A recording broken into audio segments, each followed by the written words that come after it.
はい、今日は、奥行き感、空間感ですね。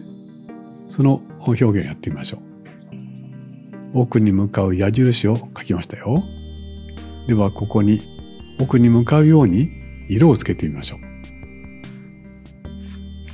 まずこの矢印の手前に当たる部分は暖色の黄色系統です。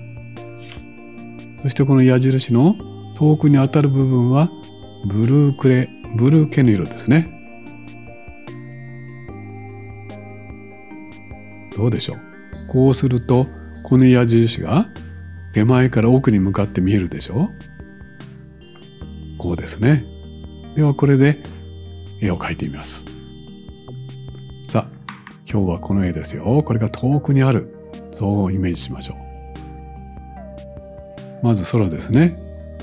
空も遠い近いがあります。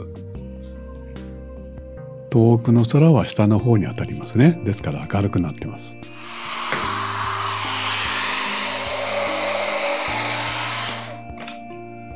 では最も遠い山を描きましょう。遠い色はブルーグレーっぽい色でしたね。雪の部分残してもうその単色で塗ってしまいます。こうです。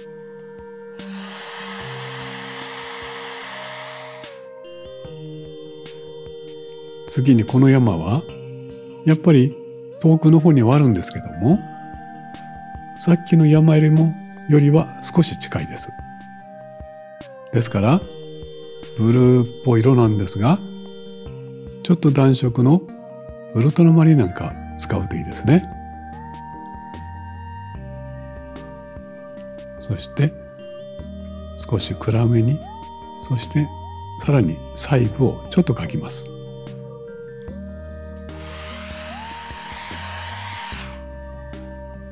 こうやって見たときに2つの山に前後感、奥行き感が見えてくればいいですね。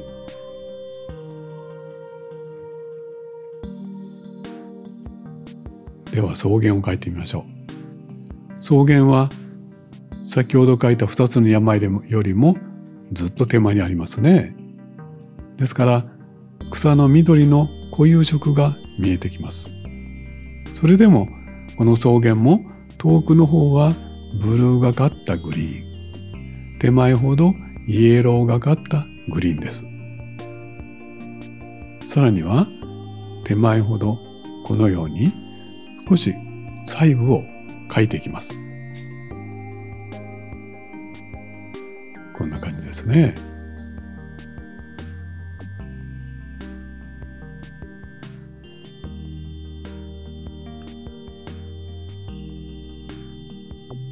またちょっと円形の山に戻りましょう。この山はとても遠いんですけども、この絵の円形のアクセントになりますので、少しはっきりと描きます。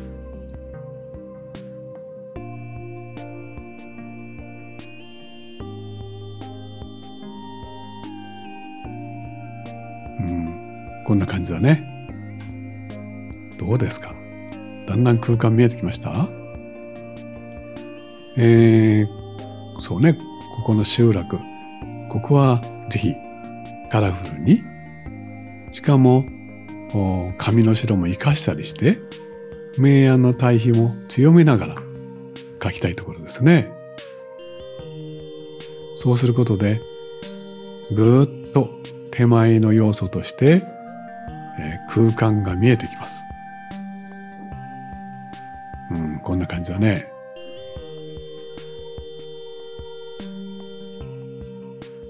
細部を描くんですけど、それでもこの程度ですね。あまり神経質に描かないということですね。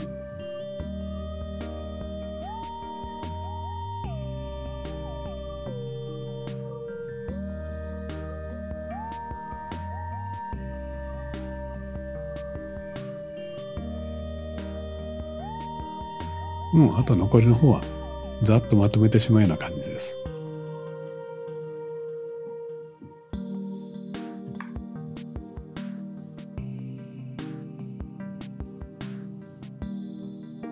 さて今度はこのお家が見える村をですね、見下ろす高台の今から木々を描こうとしています。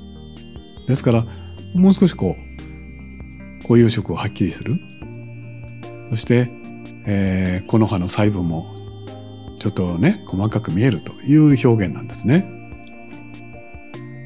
もうこれは柴崎がいつもやっているように筆でバサバサっと描いていきましょう。もうこの時細筆なんか使ってはいけないね。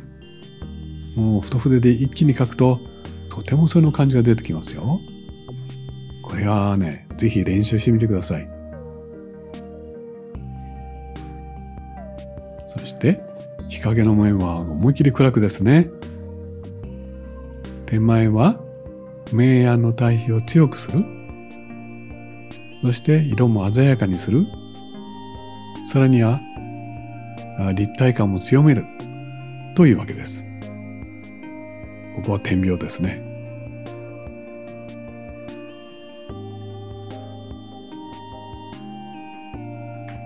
どうでしょう。手前に見えてきましたね。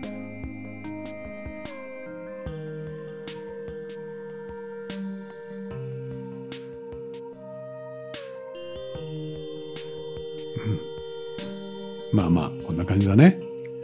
そうしたら今度は一番手前です。ここはね、お花畑ですよ。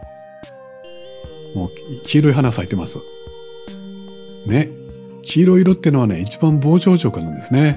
わーっと膨らんで見える。だから手前を描くにぴったりです。ほら、できるだけ自然な感じに、混色できるようにね。あんまりパレットで混ぜないようにしましょう。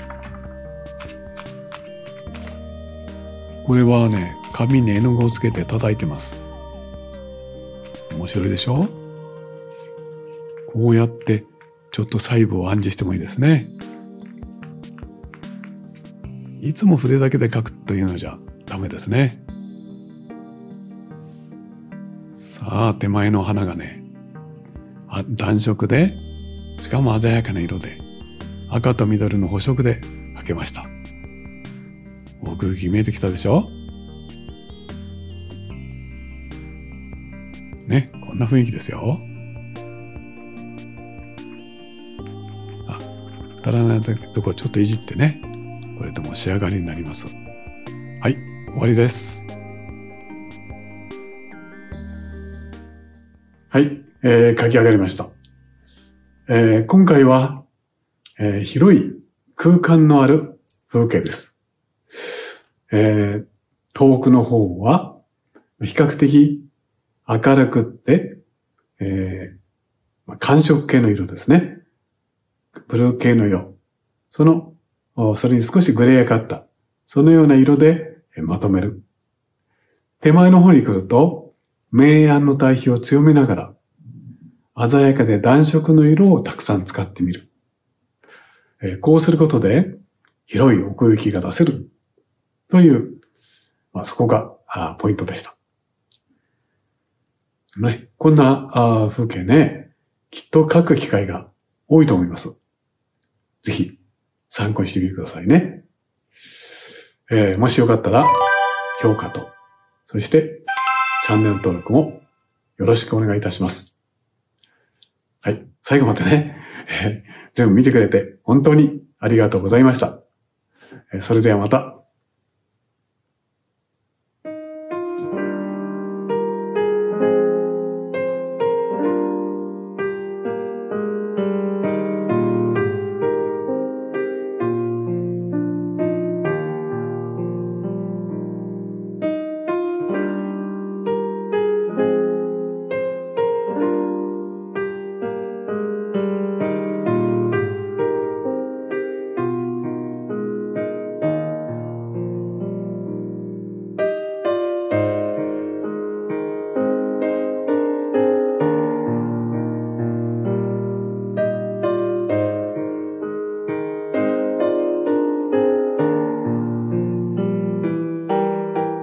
いかがでしたか？